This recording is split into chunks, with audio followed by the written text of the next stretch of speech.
Welcome to Democracy Now!, democracynow.org, The War and Peace Report. I'm Amy Goodman. Donald Trump is facing a barrage of accusations of sexual harassment and assault from multiple women, including a journalist, 2 former Miss USA beauty pageant contestants, and 2 women who told the New York Times Trump sexually assaulted them, groping their bodies or kissing their lips without their consent. This is Jessica Leeds speaking about sitting next to Donald Trump on a plane in the early 1980s. It was a real shock when all of a sudden his hands were all over me. He started encroaching on my space. And I hesitate to use this expression, but I'm going to. And that is, he was like an octopus. It was like he had 6 arms. He was all over the place. But it's when he started putting his hand up my skirt. And that was it.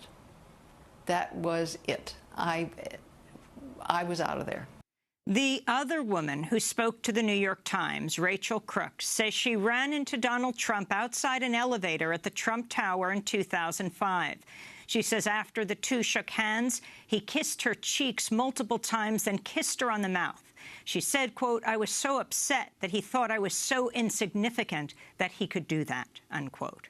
Meanwhile, a former Miss USA beauty pageant contestant has told The Guardian Donald Trump walked in on her and a fellow contestant as the 2 were getting dressed during the pageant in 2001. She says she was changing when she heard a security officer tell someone outside the room that people were naked in the dressing room. She says Trump then, quote, "walked in, he stood and he stared. He was doing it because he knew that he could," unquote. Donald Trump owned the Miss USA pageant at the time. 4 years later, Trump boasted of walking in on beauty pageant contestants during an interview with The Howard Stern Show.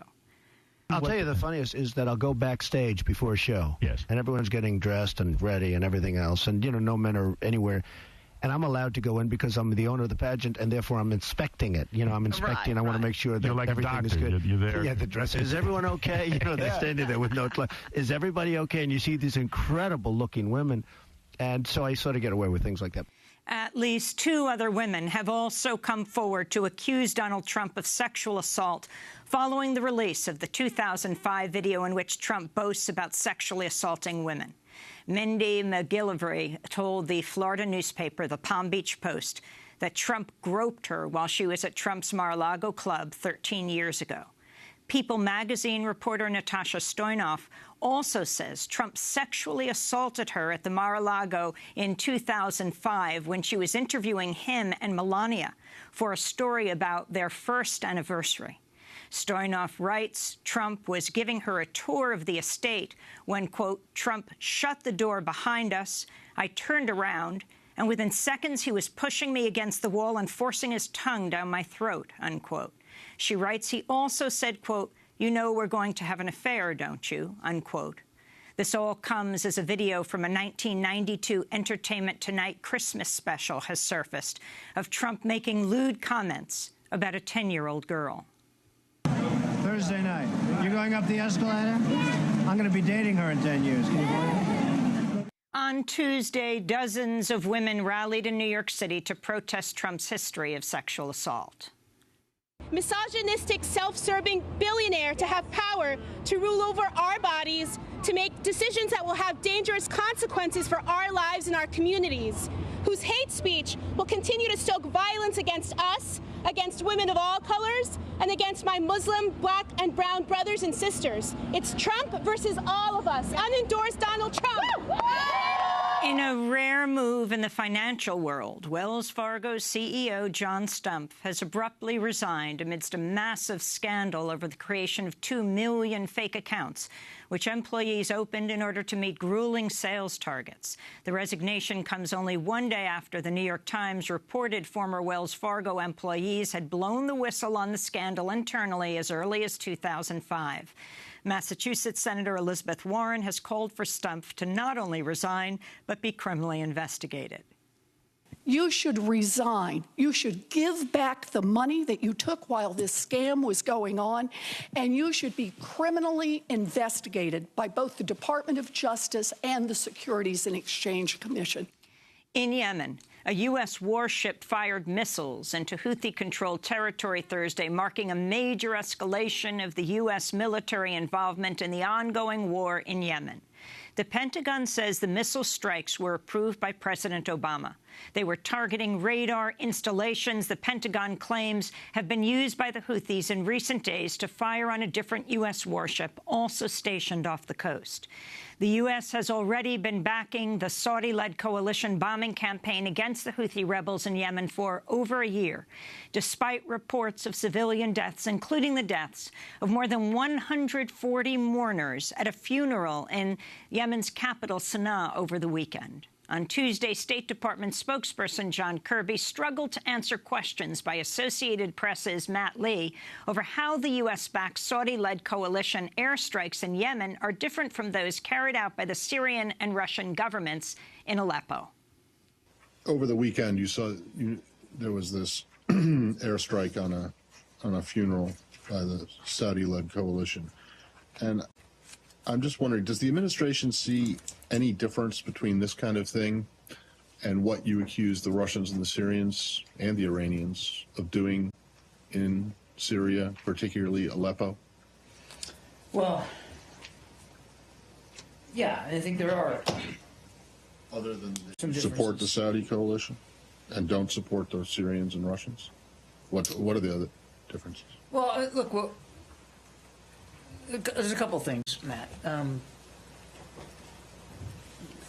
The State Department spokesperson John Kirby being questioned by AP's Matt Lee.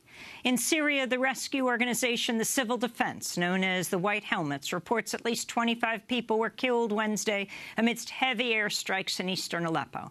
At least 15 people were killed after airstrikes hit a market. This comes as the Syrian and Russian governments resumed their bombing campaigns against Aleppo after a few days' pause. We'll have more on the war in Syria and the White Helmets after headlines. In Honduras, the indigenous rights organization Coping says 2 of its leaders have survived assassination attempts over the last week. The group says on October 9th, unknown gunmen opened fire on organizer Alexander Garcia Sorto through the bedroom window of his home while he and his wife were sleeping. Also that night, the group says unknown gunmen opened fire on Coping General Coordinator Tomás Gómez Membreño as he drove the organization's truck home from a meeting.